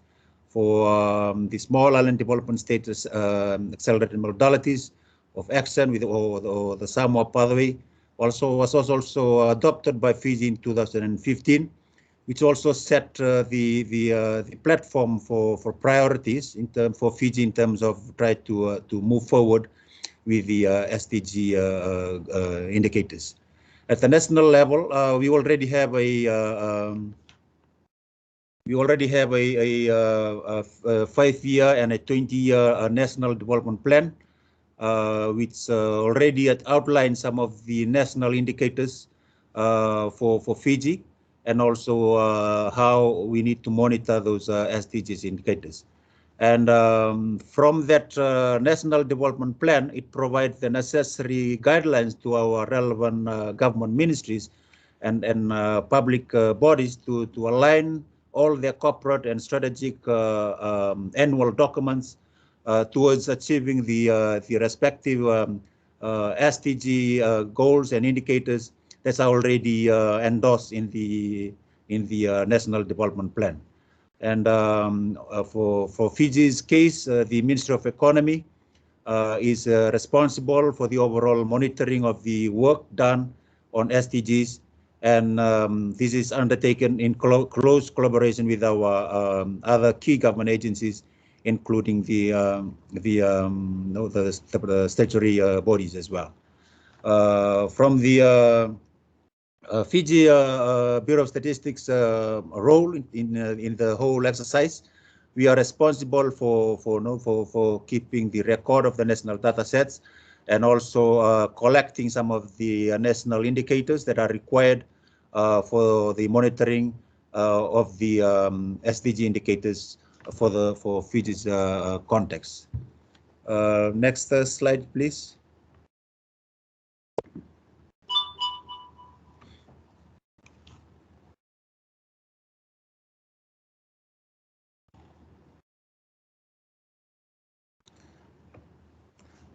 Thank you. So for Fiji, out of the similar to other our neighboring Pacific Island countries, out of the total 169 global targets and 230 indicators, Fiji also set its indicators more relevant to the Pacific, which consist of approximately 132 indicators.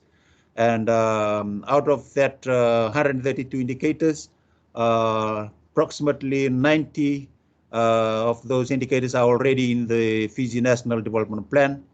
And of course, as I already mentioned, those indicators, we are all align ourselves to the global and the regional indicators as already being endorsed by our leaders. And in the process, consultation ongoing, and we will continue to do that with our respective line ministries in terms of finalizing the other indicators that need to be measured, and also monitoring the implementation of those indicators. Next slides, please.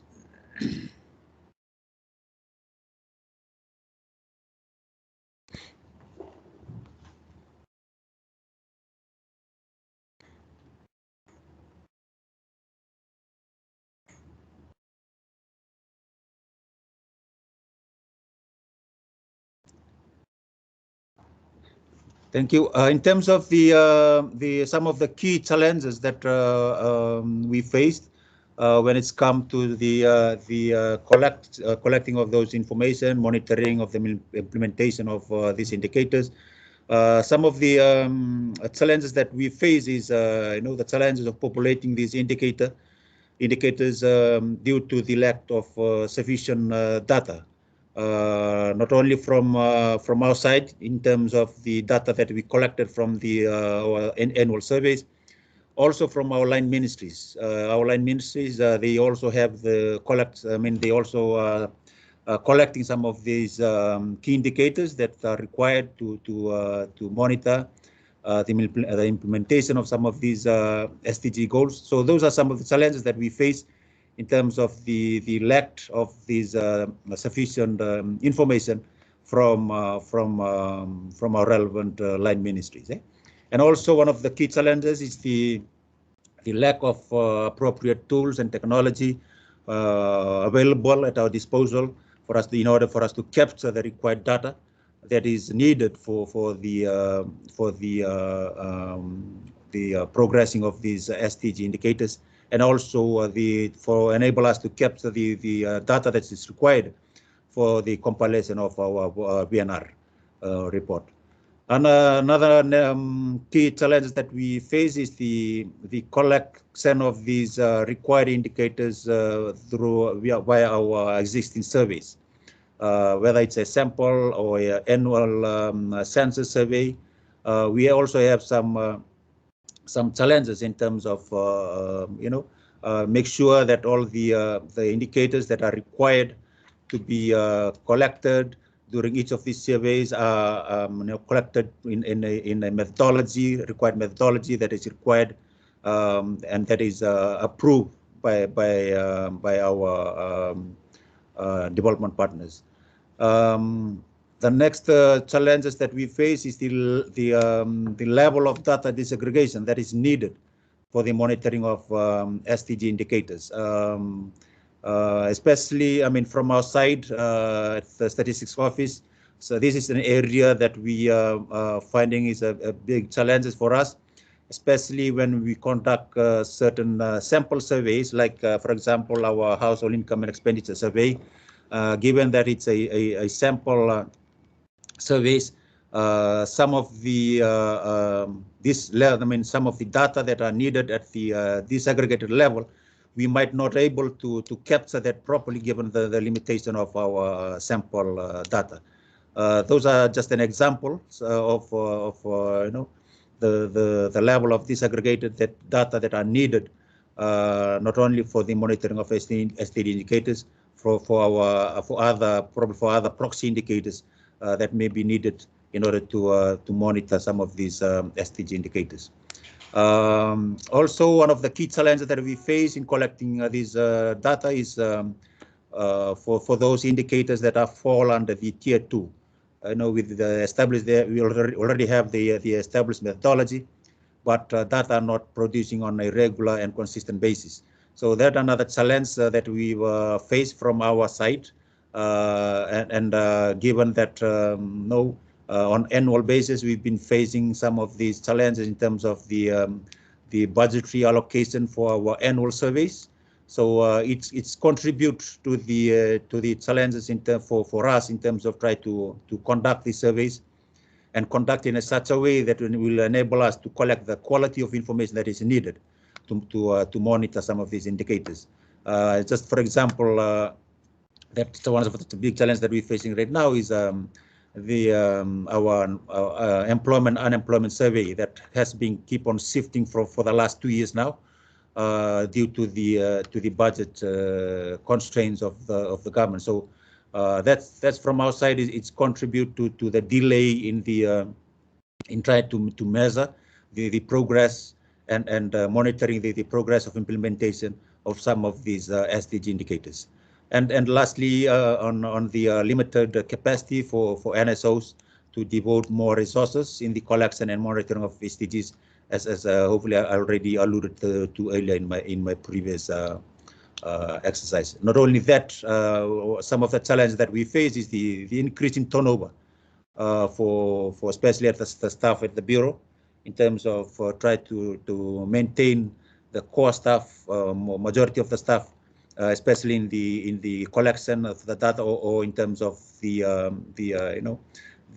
monitoring and maintaining this database that is needed for the monitoring of these SDGs. Next slide, please.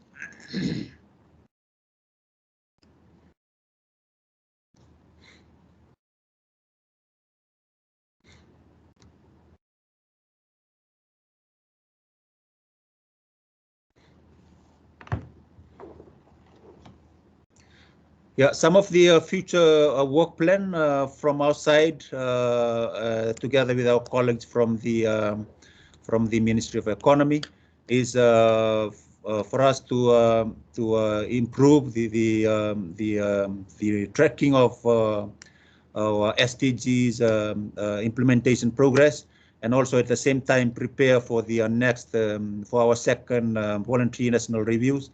And one of the key work plan that we try to, we are working towards is the cabinet endorsement of of a SDG task force, which will be comprising of the permanent secretaries and senior representatives of government ministries and departments. And I think that is very important for us going forward to have the support of our senior officers at the permanent secretary level, and also senior representatives from other government ministries. This is very important for us going forward, so that we can ensure that that this task force is active, and also try to move forward with some of the activities that will be allocated to this task force. And also one of the work plan, as all of us are aware, that we will try to establish a national SDG data tracker tool.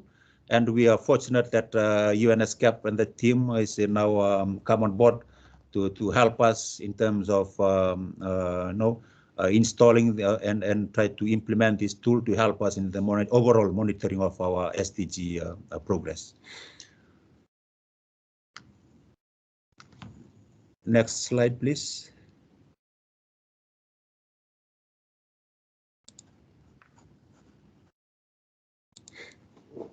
Yeah, just moving forward from our side, we will continue to review and audit the current status of targets under our national development plan, and we will continue to work with our line ministries and other stakeholders in collecting relevant data required for SDG indicators.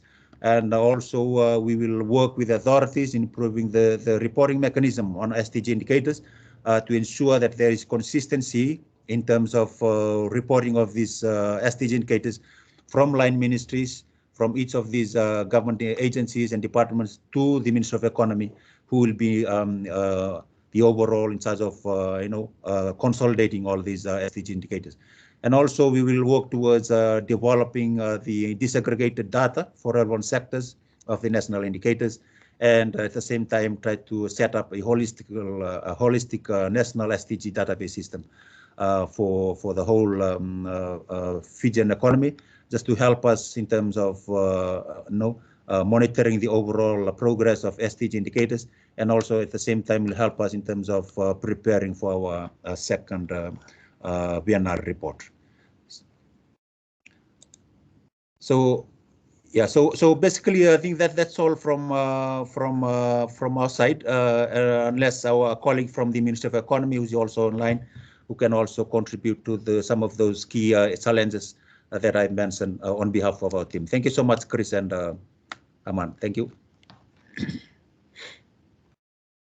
Thank you very much, Mitali.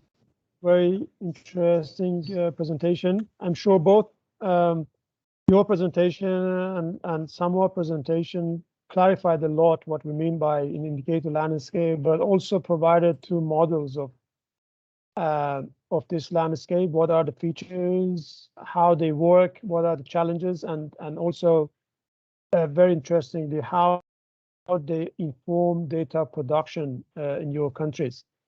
If there is any question for Fiji, we can take now.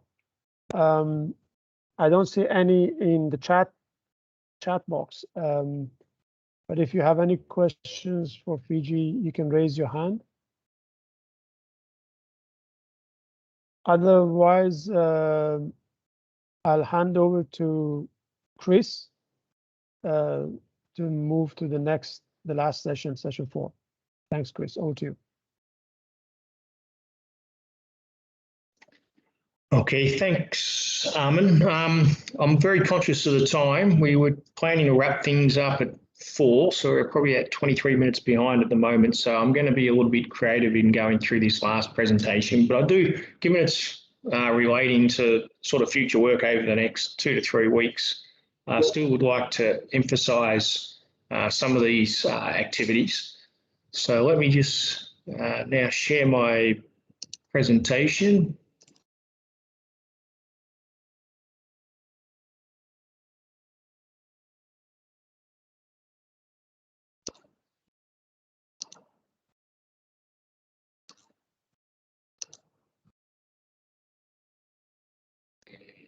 Just go to slide view, and I'll request if someone could just verbally let me know that it looks okay for slide view. Yes, good. Chris. Okay. So what we're planning on doing between now and the second workshop is, and we've just sent to a couple of countries in the meantime for just some initial feedback. We've been developing a country template where a lot of the things we've been discussing today can be populated by the country to provide information on what's your indicator landscape look like at the moment, and what sort of activities do you plan or do you have in place at the moment, or do you plan to undertake in order to sort of further develop that indicator landscape? So there's sort of 2 key sections to the template, which I'm just going to run through now. The first one is the details on the current national indicator landscape that Armin talked about earlier.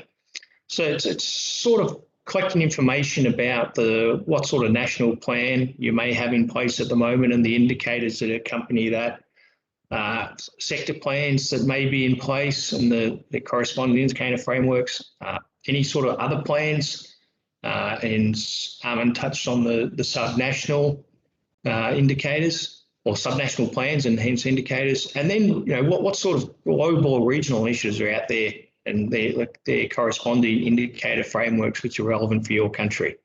So we're just trying to get a feel for what are you basically dealing with nationally to try and make sense of all of this, and what then work. The second part of the questionnaire, or the template, sorry, then focuses on the sort of work you're looking to possibly do or continue doing over the coming months. And we've broken it up into two elements, one relating to the National SDG Tracker, given that's the focus sort of with this workshop series, but any other sort of activities you may have planned and future work or future support that we can provide that work. So, I mean, I can skip over. I mean, what I'm about to talk about now is very much linked to the diagram that Armin showed for what was initially session 2, but got moved to session 3. So what I'm going to just talk about now and how this information we're going to be collecting links to this diagram is, I mean, the way I like looking at it is starting with the national plan and the national indicators. To me, I mean, all your countries have national plans. You pretty much all got national indicators in place. If not, you're looking to develop them. So that's like the centerpiece of your national indicator landscape, in my view. And this should ideally contain all the key sort of national indicators for monitoring sustainable development progress in your country. And then from there, you then have a range of potential sector plans or subnational plans. I use the example of FSM earlier that have state plans. And within those plans, you also have indicator frameworks, which as Armin was talking about, hopefully there is relationship or alignment between these national plans and the sector/subnational subnational plans. And then, you know, you've got all your global or regional sort of initiatives, and how well are they being accommodated in some of the national planning that you're doing, whether it be a national plan or your sector and subnational plan. So Armin went into that in more detail than what I've just done, but I just wanted to touch on it quickly, because what we're going to ask you to do in this template is to provide some of this information in a bit more detail. So let's just start with what I call just the centerpiece of your national indicator landscape. And this is your national development plan and the corresponding indicator framework. So what we're going to be asking you in the template is, do you currently have a national indicator framework in place? If yes, is it final? If not, if it is it final? And if not, do you plan to develop this indicator framework further? The other questions we're asking, I mean, if you do have an indicator framework in place, what sort of level have you gone to incorporate the SDGs into this framework? And we're also asking questions along the lines of, you know, how regularly updated is this indicator framework, which sort of translates to, in layman's terms, are you actually using this indicator framework? There's questions also in there on who's involved, and we're talking about the people who are involved in the creation of these indicator frameworks and also the monitoring, just to help you understand, you know, or get a better feel for who's involved overall with this sort of work. And you know, we're then leaving space in the template for you to add any other sort of important information which might relate to this, your national plan and the corresponding indicator framework. I mean, the next part of the puzzle is then, you know, what's happening at the sector level. So the sort of questions we're asking in the template then is, I mean, do you have these sector level plans in place? Some countries have a series of sector plans. Other countries, it's more ministry or department plans, but they're very sort of similar, especially for sectors like health and education and so forth. So, but once again, we're asking, do you have these in place? Yes or no? And if so, do you have indicator frameworks to monitor them? And if so, are they being finalised, or are you still working on them? Or, I mean, if you don't have anything in place at all, I mean, do you have a plan to develop an indicator framework to monitor these plans? Now, whilst we sort of focus on the question of how well the national indicators in your national plan are aligned to the SDGs, I mean, possibly more an important question here with your sector plans and your indicators in your sector plans is, how well are they aligned with your national plan indicators? So one of the questions we're asking here, if you do have a sector plan indicator framework, is it well aligned to your national indicators? And we're sort of encouraging that should be the case, as per the discussion Armin's presenting a bit earlier on. And then the other piece of the puzzle before we jump into the global and regional things is and just using FSM as an example again, if you do have other plans at, say, the state level for the 4 states in Federated States of Micronesia, I mean, what's going on there? I mean, do they have indicator frameworks, and how well aligned are those indicator frameworks to your national plan? And are you populating each of these, in the case of FSM, 5 sets of indicator frameworks at the national and the 4 state levels? Oops, and I went way too far there. On to get an understanding where you might be at with the global and regional initiatives, obviously the SDG is going to be a big focus. So we want you to encourage you to think about what other sort of global and regional initiatives are relevant for your country though, and how are these, if at all, being accommodated in your national and sector plans. So we've heard from Alison earlier on about the work that's been done on the Pacific regional indicators, which SPC will be overseeing for the Pacific Quadrennial Report. And this will be shared with countries for comment as it gets developed throughout this workshop series. Now, as Alison sort of discussed, I mean, the indicators which we have at the Pacific regional level, sort of based on a subset of SDGs at the moment, but we'll be looking to develop those indicators a little bit to cover indicators outside the SDG indicator listing. And any that do get proposed there, which will get run past countries for review, I mean, hopefully there will be some alignment with those new indicators and what countries are proposing at the national level. What we want to try and avoid is two quite unique indicator frameworks, one for the countries and what is being proposed for the Pacific as a region. So I don't think that helps anyone. So if we do this work together at the same time in parallel, then hopefully we can encourage a little bit more overlap or alignment between the Pacific regional and the national work. And then as I said, the second part of the template, which we'll share, talks about the sort of work which you might have planned, and we broke it up into two. The first one's focusing on the adoption of the National SDG Tracker, if you were to pick it up. If that's the case, I mean, we're just asking for information about what sort of initial plans you might want to kick things off, and that could be, I mean, the examples we've got here, I mean, who might be involved and how at the national level. I mean, conducting a national Inception Workshop would make sense. I mean, you might have a whole series of thematic workshops you want to adopt. This would be up to the country. And then with each of these things, you know, what sort of support might you want along the way to implement them? And a similar thing for the other activities.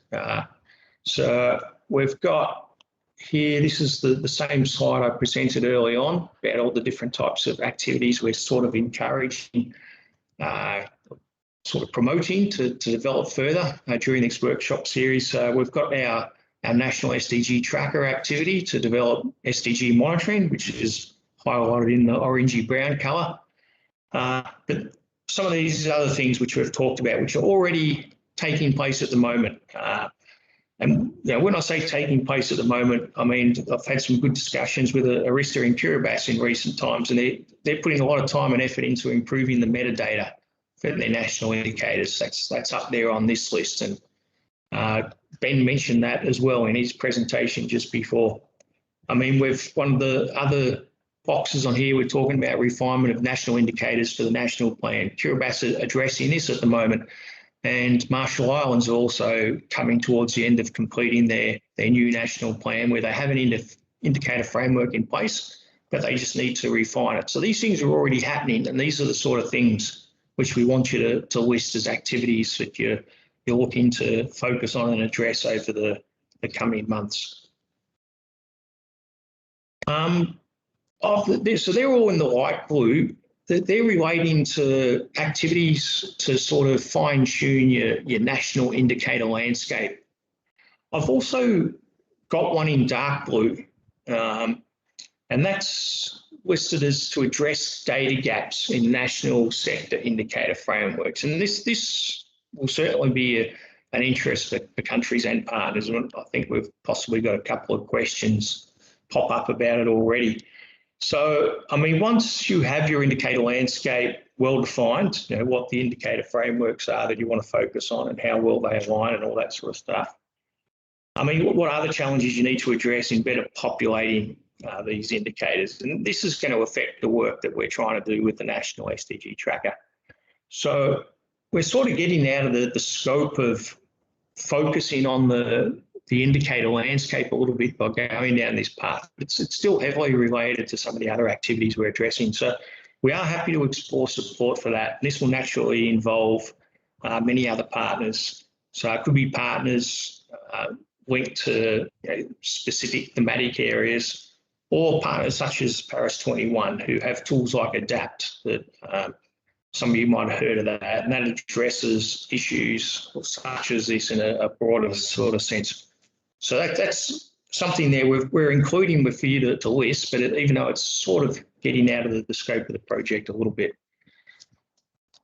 And just the last slide, there's sort of just 3 key steps over the next 3 weeks to take this work forward. The first is to send out the country template. That's just a little snippet of what it looks like on that first box over there on the left. The second step in the next 3 weeks is to encourage countries to populate this country template for the status of where you're at and your plans over the coming months. And we would encourage you to discuss internally within yourselves how you might populate this template. We'll be reaching out to each one of your countries to see how we can possibly coordinate a one-on-one chat with you in this 3-week period to help facilitate that discussion. So we can even populate the template during the discussion if you like. And we'll be sending straight after this meeting, maybe tomorrow, like a calendar invite list to say if you would like to have a one-on-one chat, what's the most appropriate time for your team. And then the last step will be for the initial phases of this workshop series, will be then taking us through to workshop 2, where we'll be encouraging hopefully all the countries who are here today to just provide an update on where you're at and what sort of things you would like to engage in over the coming months as part of this workshop series. I think that sort of much concludes that presentation, what it does. So I apologise, we're 9 minutes over. Maybe all the excitement about Fiji's win earlier caused people to talk a little bit more than normal. So, but we're happy to respond to questions in general. And I know my colleague Rose has been populating a table, which I'll have a look at in a sec. But the sort of questions we want to focus on, and we're going to respond to all these questions, by the way, even if we can't do it now. But the sort of things about the process of the workshop series. I'm going back to session 1 a little bit here. I mean, is there still anything unclear? Any suggestions on the approach? We're very flexible. If you think we need to conduct these workshops 3 and 4 more regularly or spread them apart more, we'd love that feedback. I mean, views on improving the information sharing aspects of the workshop. How we could possibly facilitate one-on-one workshops between countries. We would be happy to look at that. Any further questions you may have on the National SDG Tracker? Just broad questions, please. Maybe we can go into specifics later and hold a National SDG Tracker workshop for you nationally.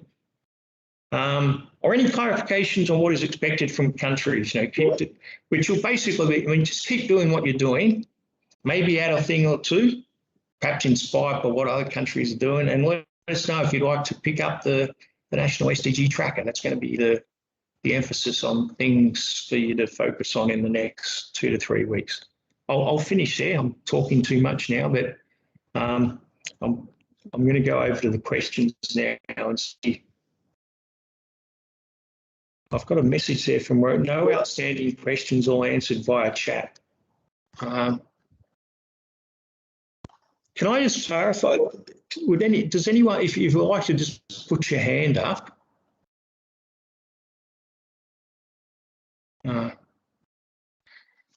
There's a couple of questions here at the end about presentations and so forth, which I'll address in the closing remarks. But are there any questions? We'll go through the list, and if there are some questions there which sort of went out of the scope of this, we'll still respond to those questions. We've got your name and where you're from.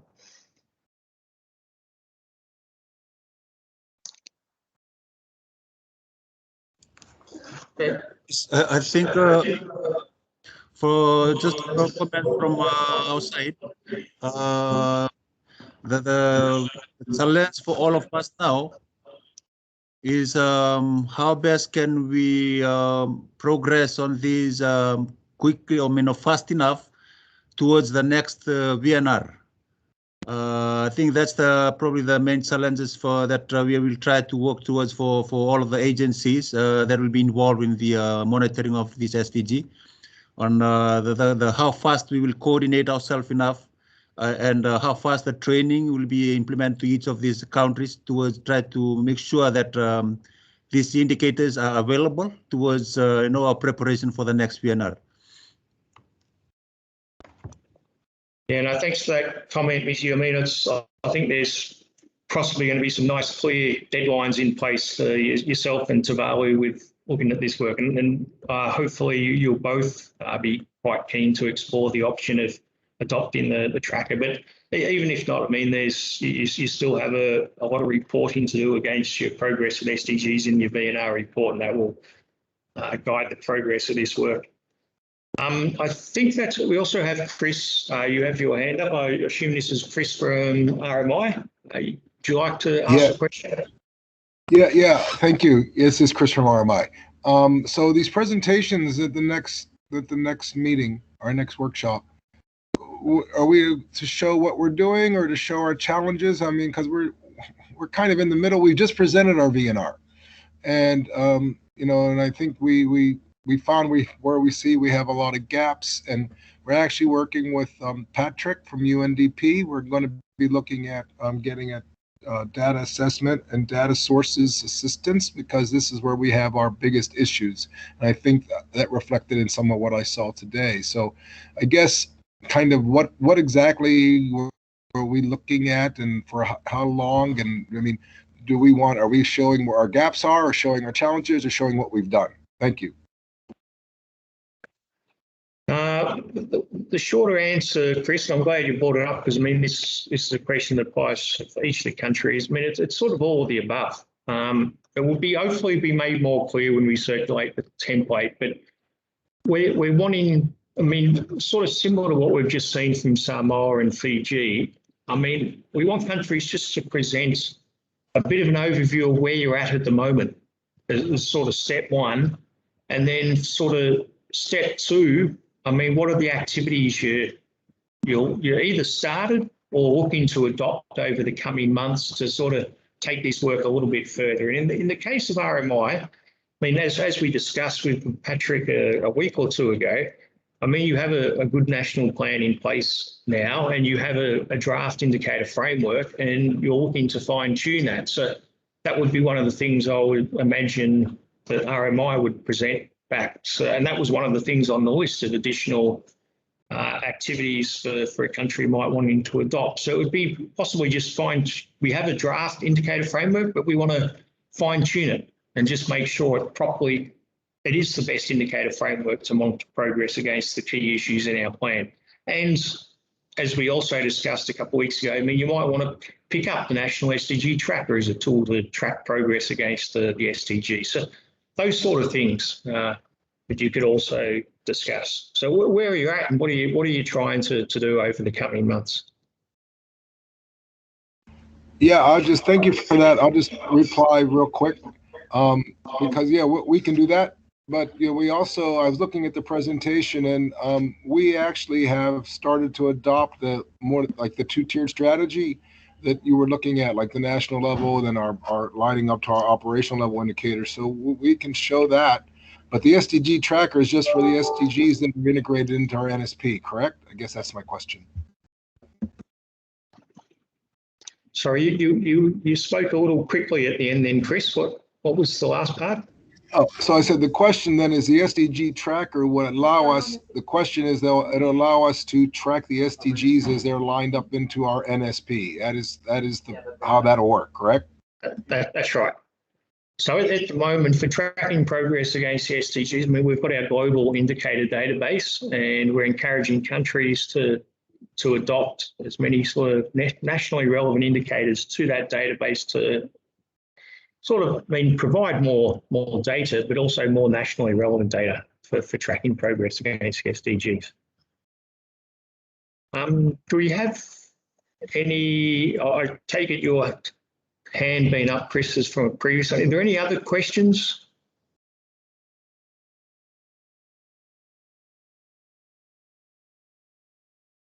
If not, let me just go back to my notes for wrapping things up.